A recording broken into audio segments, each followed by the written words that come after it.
I'm Monika Owczarski. I founded and run Sweet Tooth Farm, and then along with some other folks, I started Sweet Tooth Community Fridge in December of 2020. Yeah, I've been here in the neighborhood working on these issues for almost 10 years now, 8 years. And this is kind of just a natural continuation of that. Started off working and volunteering at CFUM, Children and Families Urban Movement in Moulton. Grew to starting a small-scale urban farm. Grew to cooking 100 meals a night at CFUM when the pandemic shut them down and their board didn't allow them to operate. It just really, made me think, okay, if we can cook 100 hot meals a day, groceries will be way easier. Eat Greater Des Moines and Aubrey Alvarez specifically kind of gave us our last push and bought us our first fridge, as well as supporting us with food rescue and really teaching us how to do food rescue. I think that Eat Greater Des Moines is kind of the first person doing it on any type of scale. I mean, there certainly are other organizations doing it, but Eat Greater Des Moines is just kind of upping the game a little bit. And so we started December 6th, 2020. And we, other than about a 3-hour interruption when we had to put this fridge and structure on a trailer and drive it 3 blocks here, we've been in operation 24 hours a day, 7 days a week since then. It's kind of evolved in terms of how we staff it, how we manage it and organize it. It kind of just started honestly with an Excel sheet and Instagram DMs. And we've definitely gotten more sophisticated and just learned that it's easier. It's easier, the more people can see the whole picture and tap in where there's holes, the easier it is for everyone. We don't want to be a top-down situation. I'm also part of the Supply Hive, and they support this endeavor pretty heavily as well.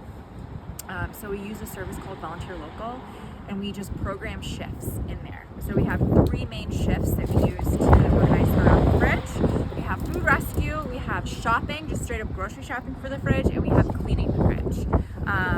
Because I totally get, not everyone has the time or the money to buy groceries, or the money and time to not be working and do food rescue at the very specific times that we have to be there, or they'll throw away the food. Right. So that's why we offer that cleaning, because we want anyone at any level to be involved. So aside from Eat Greater Des Moines, we do food rescue at Hy-Vee, and then DoorDash has ghost kitchens and stores. And how to say this diplomatically?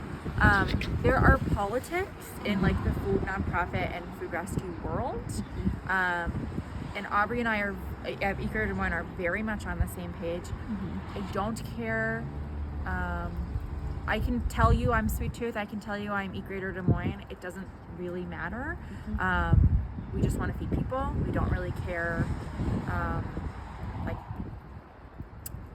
about the politics. We're not concerned with it. So some of the stores that we work with on a corporate level don't do food rescue, but the store managers have discretion about where their food waste goes. And so we've just made personal one-on-one relationships, just trying to break in and cover ground that Eat Greater Des Moines either doesn't have access to because of said issues, or just don't have the capacity to, because it's a lot of work. It's physical, it's time, it's labor intensive, and we don't have the opportunity to pay people. Eat Greater Des Moines does, so diversity of tactics. And so we also have a Patreon. I had a lot of people who would just send me Venmo sporadically, and then last year people requested, I forget, I can't remember this, can you start a Patreon? Which I have feelings about, it's weird. That being said, it means that we can schedule 3 grocery runs every week. So we're just at the point where we're almost just about at $100 a run for every grocery trip, 3 days a week, every week. So unless we have to do repairs, which we are actually doing repairs on the structure, on the doors, painting, etc., 100% of that money goes towards either maintenance, or food. And people ask me all the time, how can I help? Just buy groceries. Truly. I mean, in a perfect world, I wouldn't have to have the Patreon and organized shoppers. People would just bring food. But again, not everyone has the time come here. We totally get that. Yeah. But that's really the biggest thing, I think everyone involved on an organizing level with the fridges would like to open more, but at this point the demand is so high for us as a smaller group of organizers, being the fridge organizers in Supply Hive. We have trouble keeping this fridge full, and so at this point it seems irresponsible to me to open another one when we can't even keep this one full. So that's kind of where we're at. But I think that also just accentuates how much people are struggling, how much need there is. SNAP, EBT benefits were just cut. The emergency proclamation is gone. People's wages are stagnant. Housing costs are rising. People just need more resources. There's no fluffy language. We don't need an analysis. We don't need another focus group. People need money and food. I know that seems silly, but that's truly it. It's not rocket science and it's not complicated. So I mentioned that we had to move the fridge. When we started in December of 2020, there were no fridges in Iowa. I had talked to some folks in Calgary, Canada who are running fridges, as well as Richmond, Virginia, and out in the Bay, and it's kind of the Wild West. So, I run a small urban farm, and we put the first fridge up there. We figured this is a farm space. Refrigeration is part of that, right? I refrigerate a lot of my greens and vegetables before market, right? So that lasted for a year and a half about, which, it's frustrating because not only did the city of Des Moines get good press and participate in press, but our city, like many, is a complaint-based system of zoning and enforcement, right? So until they got a complaint, they kind of didn't care and there wasn't a lot to do. So someone complained that there was too much loud music, which very coded language, and that it was causing too much traffic, which that's fair. There was more traffic, certainly, but we don't know who complained. Actually doesn't matter. So what we had received feedback from in terms of the Parks Department, because that space we do lease from the Parks Department, and the city of Des Moines, is that there are no regulations about this type of thing. The only type of code or regulations around it would be just for the structure size or what the structure is. And so they kind of said, until we figure it out and until we write language or we have code deciding on fridges, you can't have it on a residential space. So I had a week to move it and find a new home. I have a few more gray hairs than I did last year. But luckily I knew Home Inc.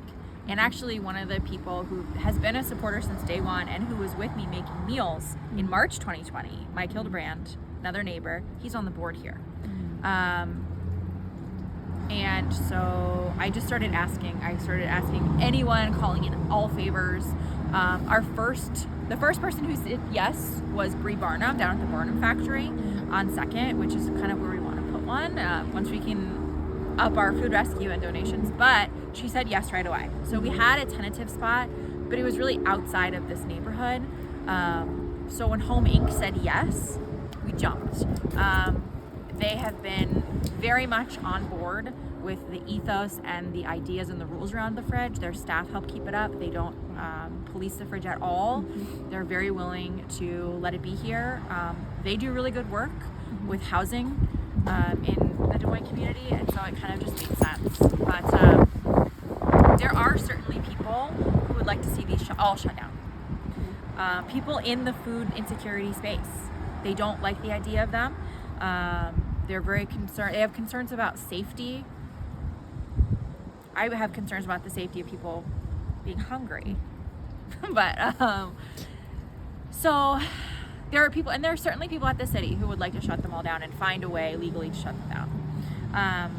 At this point, a commercially zoned space is allowed to have something like this outside of its location and building, right? gas stations have ice coolers outside. Some places of business have things outside for people to access, right? So until a rule changes or there's different code or some type of administrative change, we're good. So I will say that, you know, Aubrey and I are definitely on the lookout and really aware and concerned that someone would try to shut this down. But also, luckily, I have a really wonderful city council person, Indira Shoemaker is totally in support of this and will go to bat for us, I think. Sorry, Indira, I'm speaking for you. Assumption. But she's amazing, and I have faith that she would do what she could, or let us know if something was kind of coming down the pipe. But I mean, I think ultimately it's just very frustrating because some of these people who are so staunchly against the fridges have won awards as like hero of food insecurity, hero of homeless folks, from these very entrenched establishment organizations, that the people who can't access those places because of barriers are coming here. And I hope and I wish at some point we can kind of figure out together that new, innovative, or different initiatives don't mean that there's less or that there's like a scarcity of resources. We're actually not even asking for any assistance from these big places. We just want to be allowed to work. Because we really believe in the autonomy and personhood of every person utilizing the fridge. I don't believe in paternalistic babysitting of people. People know what they need, and they'll tell you. And it's certainly not to fill out a million surveys to get one bag of food from a food pantry, which those are needed and necessary. But why can't we have more, right?